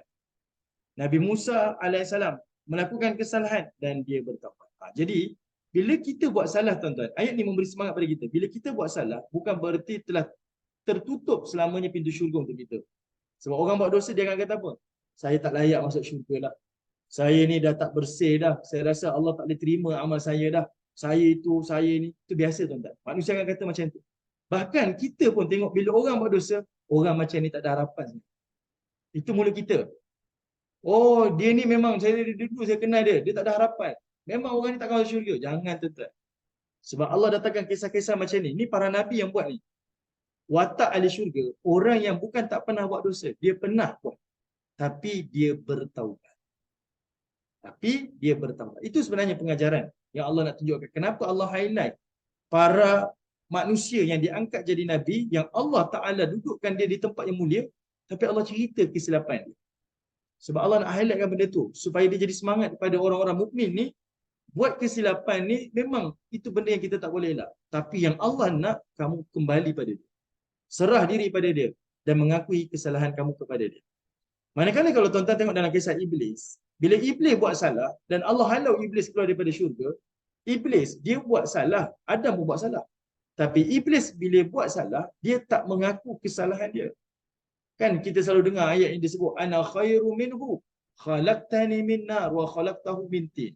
Sudahlah buat dosa, tak mengaku salah, salahkan orang pula. Saya ni buat salah, langgar perintah Tuhan ni bukan sebab saya nak, tapi sebab ni si Adam.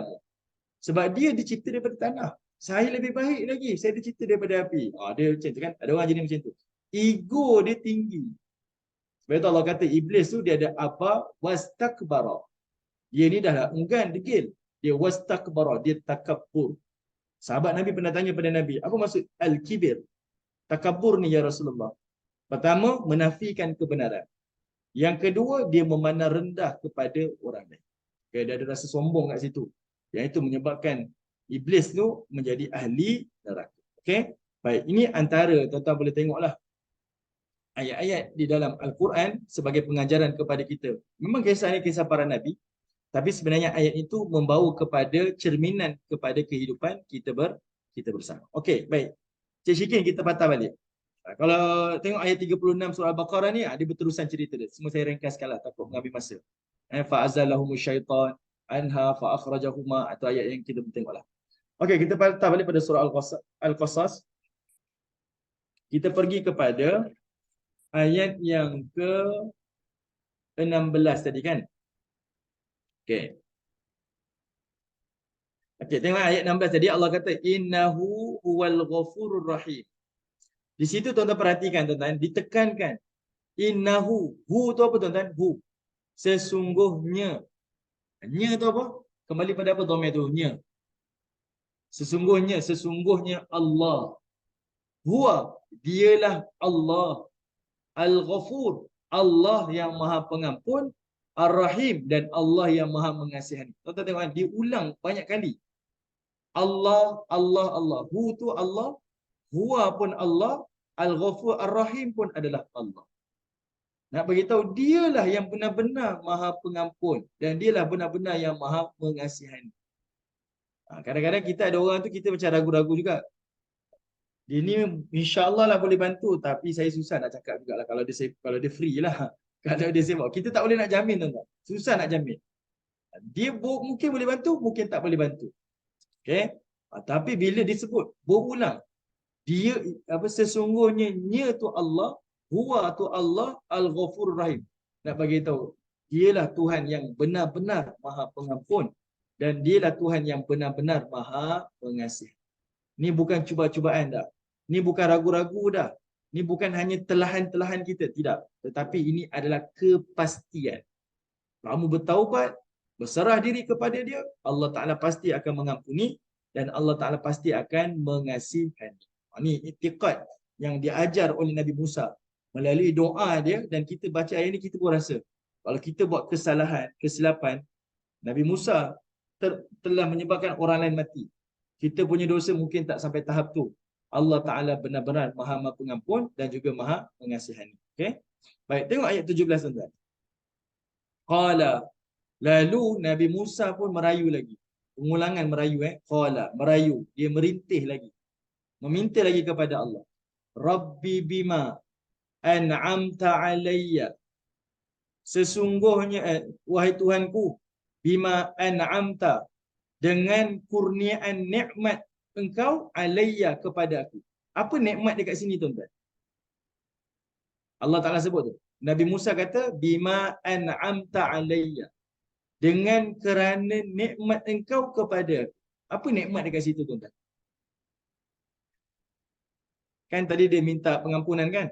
Tiba-tiba ayat 17 ni dia kata, wahai Allah, engkau berikan dengan nikmat yang kau berikan kepada aku. Ibu-ibu yang ada dekat Zoom, boleh komen. Apakah yang dimaksudkan dengan nikmat dekat sini yang Nabi Musa sebut? Iman dan Islam, Ustaz. Okey, nikmat iman dan Islam. Kak Azrina kata nikmat iman dan nikmat Islam. Okey. Kata Cik Syikin nikmat hidayah. Okey, lagi? Apa lagi? Apa nikmat kat sini yang Nabi Musa highlight? Okey, tak ada lagi nak try? Puan Nur Huda ada Puan Nur Huda. Tak tahu Ustaz. Tak tahu, okey. Tak apa, tak apa. Okey. Nikmat dekat sini, kita boleh katalah nikmat hidayah. Tadi Kak Azrina kata nikmat iman dan nikmat Islam. Tapi yang melalui konteks ayat ini, yang disebut sebagai nikmat adalah nikmat pengampunan. Nikmat pengampunan. Okey. Nikmat diberikan pengampunan tu adalah nikmat yang paling besar. Nikmat yang paling besar. Sebab kalau kita tengok dalam banyak ayat-ayat Al-Quran, bila Allah berikan pengampunan, maka akan menyusul nikmat-nikmat yang lain. Nikmat datanglah nikmat doa yang mustajab, didatangkan lagi menyusul nikmat pertolongan, nikmat bantuan, nikmat kasih sayang, dia datang lepas tu. Dia menyusul selepas datangnya nikmat pengampunan. Sebab itu bila Nabi Musa dia buat kesilapan, dia menyesal dan bertaubat pada Allah, Allah ampuni dia. Bila Allah kata innahu huwal ghafurur rahim, Allah ni betul-betul maha pengampun dan maha mengasihani.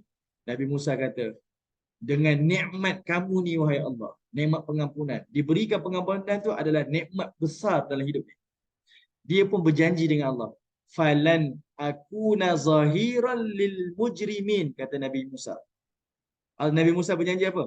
Falan akuna, aku tidak akan zahiran lil mujrimin, akan menjadi penyokong ataupun pendukung lil mujrimin, untuk orang yang melakukan dosa ataupun melakukan kesalahan. Ustaz, bagaimana kita nak mengenal pasti tanda-tanda keampunan Allah itu sudah dikurniakan kepada kita? Okey, nanti saya sebutkan. Depan ni Cik Syikin sekejap. Okey, nanti saya sebutkan. Apa tanda-tanda pengampunan tu? Cik Syikin, nanti saya kongsikan. Saya ada nota tentang tanda-tanda pengampunan ni. Nanti bulan depan, minggu depan nanti kita bincang. Okay, ingatkan saya, pengampunan, tanda-tanda Allah ampunkan dosa kita. Saya ada nota dia.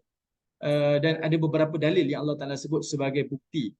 Kalau kita bertaubat dan salah satu tanda Allah terima, dia ada bukti dia. Nanti saya akan share. Okay? Terima kasih. Soalan yang baik daripada Cik Syikin. Okey, baik. Kita tengok dekat sini. Bila Nabi Musa ni Allah berikan pengampunan, lalu dia bersyukur dengan nikmat pengampunan tu. Sebab itu dia kata, dengan nikmat pengampunan ni ya Allah ke atas aku, Nabi Musa pun berjanji, falan akuna zahiran lil mujrimin. Aku tidak akan menjadi penyokong golongan kepada orang yang bersalah. Dia tak akan menyokong orang yang melakukan kesalahan ataupun dosa kepada Allah. Baik, tuan-tuan tengok dekat sini tuan-tuan. Walaupun ayat ini dia kata falan akuna zahiran lil mujrimin, Nabi Musa bila Allah ampunkan dia dan dia bersyukur dengan nikmat pengampunan tu, lalu dia pun berjanji dia tidak akan menjadi penolong, pendukung kepada orang yang buat salah. Sebab dia beritahu dia buat salah tu bukan sebab dia nak bunuh orang, walaupun tak sengaja, tetapi punca dia adalah kerana ada orang minta pertolongan. Dia pun tak tahu siapa yang benar, siapa yang salah. Dia tak sengaja. Okay? Jadi dia berjanji lepas ni dia takkan lagi mendukung orang yang buat kesalahan dan kesilapan. Di sini tuan-tuan, pengajaran ni apa? Dari sudut ibrahnya, setelah kita bertaubat, minta pengampunan Allah, dan setiap kali taubat kita Allah ampuni, datanglah yang kedua yang perlu kita lakukan. Orang yang buat salah, dia bertaubat. Lepas dia bertaubat, apa yang perlu dilakukan? Iaitu menzahirkan ketaatan. Ini salah satu bukti yang Nabi Musa AS bila dia berjanji dengan Allah, saya takkan dukung lagi, takkan tolong orang buat salah. Itu berarti dia menzahirkan ketaatan dia. Sebab itu tak cukup tuan-tuan, orang yang bertaubat dia kata, saya dah bertaubat dah. Walaupun saya tak salat, saya taubat. Walaupun saya tak tutup aurat, saya dah minta maaf dah. Saya dah bertaubat pada Allah dah. Dah solat taubat, dah beristighfar dah. Dia tak boleh tuan-tuan. Dia bukan tak boleh, dia tak cukup. Sebab setelah kita bertaubat, maka menyusullah dengan ketaatan kita. Melaksanakan apa yang Allah perintahkan. Sebab dengan perbuatan kita tu, menzahirkan. Dalam bahasa moden kita kata, memanifestasikan. Menzahirkan tanda penyesalan kita. Bahkan tanda kesyukuran kita di atas pengampunan Allah. Kita nak buktikan kepada Allah Ta'ala yang saya benar-benar bersyukur dan saya benar-benar bertaubat. Macam mana kita nak nilai kita benar-benar bertaubat? Penyaksian dia, bukti dia melalui amalan kita. Melalui ketaatan kita kepada Allah Ta'ala. Tak cukup bertaubat tapi tak salat. Tak cukup bertaubat tapi melakukan kemaksiatan. Masih lagi tak melanggar perintah Tuhan dan sebagainya.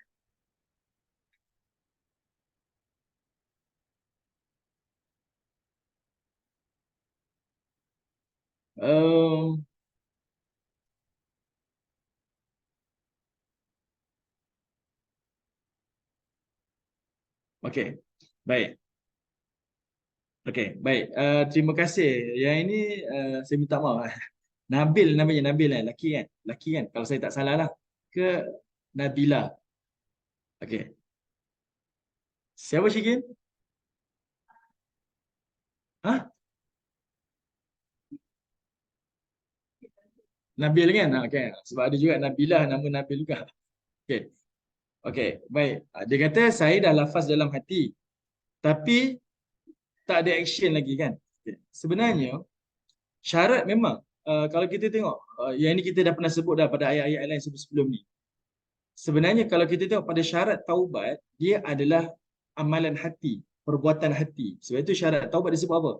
Pertama iaitu kita meninggalkan maksiat. Syarat kedua bertaubat adalah kita menyesal dengan maksiat. Syarat ketiga bertaubat adalah berazam tidak mengulangi maksiat. 3 syarat ni kita maklum dah.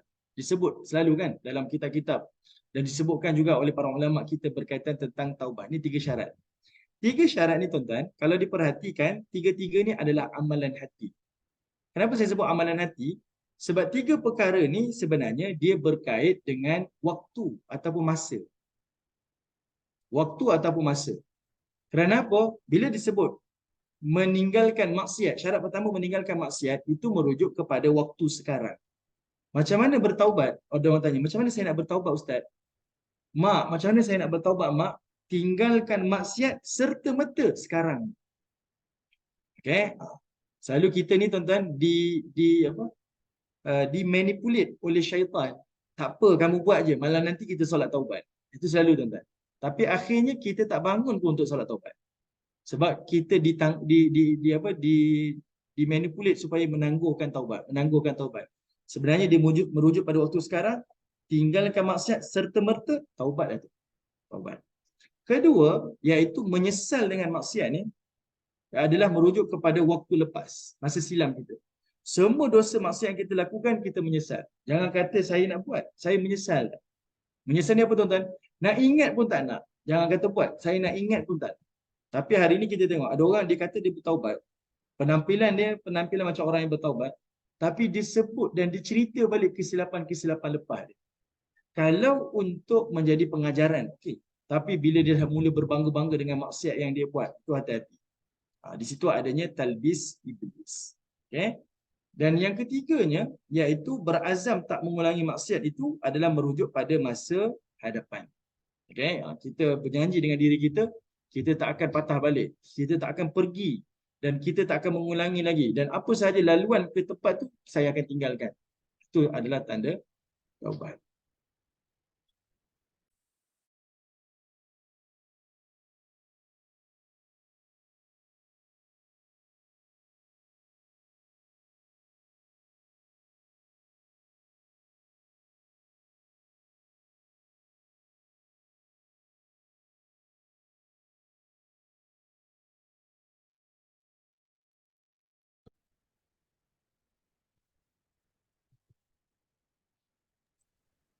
Okey, baik. Okey, Nabil, nanti WhatsApp saya boleh, Nabil? Okey, nanti WhatsApp saya. Nanti ada rezeki kita jumpa, Nabil? InsyaAllah, boleh Okey, baik. Tuan-tuan yang dirahmati Allah Subhanahu Wa Taala. Okey, terima kasih. Nabil, nanti saya hubungi Okey, sekejap saya tulis nombor. Banyak nombor mana satu nak guna ni? Okey. Baik, tuan-tuan tengok ayat yang ke-18. Okey, 18. Okey, bila Nabi Musa alaihissalam, peristiwa yang pertama, dia telah membunuh seorang lelaki Kibti dan dia menyesal dengan ketidaksengajaan dia, maka masuklah kisah yang kedua. Ini kisah sebelum dia bertolak ke Madian, iaitu kata Allah Taala, fa asbaha fil Madinah. Hari esok tu pula, okey, maka dia pun masuk ke dalam Madinah lagi sekali, khaifah, dalam dia rasa takut. Khaifah di sini tuan-tuan dalam keadaan dia takut. Okey, kenapa Nabi Musa takut, tuan-tuan? Ingat, kisah yang pertama, dia telah melakukan ketidaksengajaan, dia membunuh lelaki Kibti. Okay, bila dia bunuh lelaki Kibti tu, orang ramai di Mesir ni tergemparlah berita dia, iaitu ada orang Kibti yang disebut sebagai tuan di Mesir waktu tu dibunuh. Dibunuh oleh siapa? Mereka mesti suspek, mestilah daripada kalangan Bani Israel. Betul kan? Sebab permusuhan di antara dua bangsa besar ni, tuan-tuan. Jadi dia disuspek. Siapa yang bunuh? Tak diketahui. Tapi ada seorang yang memegang rahsia. Siapa yang pegang rahsia, tuan-tuan? Iaitu lelaki Bani Israel yang diselamatkan oleh Nabi Musa. Orang tu yang pegang rahsia tu. Okey, tuan-tuan boleh kena ingat cerita ni. Lelaki Kibti tu dah dibunuh. Mesir ni dah tergempar dah kisah pembunuhan. Menyebabkan Allah kata Nabi Musa khaifah. Dia rasa cemas. Orang tak tahu identiti pembunuh. Tapi cerita tu dah tergempar dan dia rasa takut. Takut dekat sini, tuan-tuan. Okay. Sebab itu di sini diterjemahkan sebagai cemas. Tapi tuan-tuan tahu kan perkataan khaif datang daripada perkataan khauf, iaitu takut. Sebab takut dekat sini tidak mendatangkan kesyirikan. Okay? Sebab takut ni kita selalu kata apa? Kalau nak takut, takut pada Allah je. Habis macam mana kalau orang takut ketinggian? Syirik ke? Taklah. Kita kata sebab itu secara fitrah kan. Kita jumpa dengan penguasa, kita ada rasa bimbang. Itu memang sifat. Kita duduk di tempat tinggi, kita takut. Ada orang takut tempat gelap. Ada orang takut ketika takut di tempat sempit. Saya tak boleh tempat sempit. Saya akan rasa takut. Adakah saya disebut sebagai syirik? Sebab takut ni mesti kepada Allah Ta'ala. Tapi beza kita dengan makhluk, takut kepada Allah, Allah kata apa? Fafirru ilallah. Lagi kita takut kepada Allah, lagi kita berlari kepada Allah. Maksudnya mendatangi kepada Allah.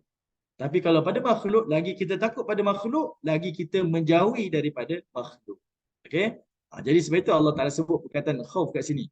Untuk tunjukkan, sebenarnya bukan khauf ni, bila takut pada sesuatu tu, menunjukkan kita ni ada letakkan rasa takut pada makhluk lebih pada Allah. Tak. Sebab ada fitrah-fitrah kita yang dibenarkan. Okey? Bukan kita takut pada makhluk menjadikan kita mengabaikan Allah. Itu syirik. Tapi ketakutan yang menjadikan kita tak mengganggu hubungan kita dengan Allah, maka itu sifat kan, sifat kita secara semula jadi. Takut sempit, takut ni dan sebagainya. Sebab ada juga orang kata apa? Ketakutan pada makhluk keluarkan daripada hati kita. Hanya letakkan ketakutan pada Allah. Betul ucapan tu, tuan-tuan, tapi perlu difahami dengan kaedah yang betul lah. Okey. Bukan kata kalau tidak orang akhirnya tak jadi takut, tuan-tuan. Semua benda terlalu berani sangat pun tak boleh juga. Kita perlu berhati-hati. Sebab itu Allah kata Nabi Musa ni dia rasa takut. Sebab apa? dia takut berita itu tersebar. Okey. Yataraqab, lalu dia pun dalam keadaan berwaspada. Okey, yataraqab ni tuan-tuan dalam keadaan apa yang kita kata mengendap, duduk toleh kanan kiri. Okey, dia dalam keadaan berwaspada, berhati-hati, mengendap. Maksudnya dia takut berita tu tersebar. Sebab tak ada orang tahu cerita tu melainkan Bani Israel tadi tu je. Tapi tuan-tuan, bezanya kali ni bila dia masuk ke Mesir, fa idzal ladzi, apabila intasarahu bil ams. Tuan-tuan tengok orang Bani Israel yang sama yang semalam dia tolong tu, kali ni dia minta tolong lagi sekali. Sebab tu Allah kata fa idzal ladzi istansarahu bil ams. Orang yang dia tolong semalam itu yastasrihu. Orang tu minta pertolongan. Tapi dekat sini tuan-tuan, Allah tak gunakan perkataan yang sama dengan kisah semalam. Kisah semalam Allah kata dia fastaghathah. Dia istighasah. Istighasah ni dia minta tolong ketika dia cemas, kritikal, dia minta tolong. Tapi kali ni dia minta tolong, Allah kata yastasrihu. Dia minta tolong dalam keadaan tasrih. Tasrih ni apa tuan-tuan? Dalam keadaan menjerit. Semalam Allah kata orang kampung di Mesir ni ghaflah min ahliha kan, sunyi. Orang dah tidur dah, orang berehat. Kali ni Allah tak highlight perkataan tu sebab Allah kata boleh jadi tempat sibuk. Kawasan tu sibuk tuan-tuan, orang tak berehat, orang ramai. Tapi Bani Israel ni minta tolong dalam keadaan yastasrihu. Di dalam keadaan dia menjerit. Orang dalam keadaan ketakutan ni, dia pula dalam keadaan macam tu. Ni disebut tuan-tuan, Nabi Musa ni dalam keadaan dia akan dikhianatilah nanti depan ni. Okey? Baik. Kemudian Allah kata qala lahu Musa innaka laghawiyyun mubin. Lalu Nabi Musa pun berkata kepada lelaki Bani Israel tu, innaka laghawiyyun mubin. Engkau ni adalah orang yang nyata sesatnya. Nabi Musa marah pada dia lah. Nabi kata, engkau ni orang yang banyak masalah kau ni. Semalam berkelahi, hari ni berkelahi. Semalam minta tolong sebab kau kritikal. Hari ni kau minta tolong dalam keadaan macam ni pula depan orang. Takkanlah kita, kes semalam takkanlah nak diulangi pada hari. Okey, kita berhenti dekat sini tuan-tuan. Saya nak highlight, tapi takut ambil masa, minta maaf terlajak masa. Saya berhenti dekat sini. Nanti kita akan ulang lagi ayat yang ke-18 dan kita akan sambung pada ayat berikutnya. Kita akan tengok peristiwa yang kedua yang berlaku ni menjadi asbab Nabi Musa pindah ke Madian. Baik. Terima kasih kepada ibu-ibu yang dirahmati Allah yang menonton sama ada di Zoom ataupun di Facebook ataupun yang hadir ke sini. Semoga bermanfaat, insya-Allah. Semoga menjadi pengajaran kepada kita. Wallahu taala a'lam. Assalamualaikum warahmatullahi wabarakatuh.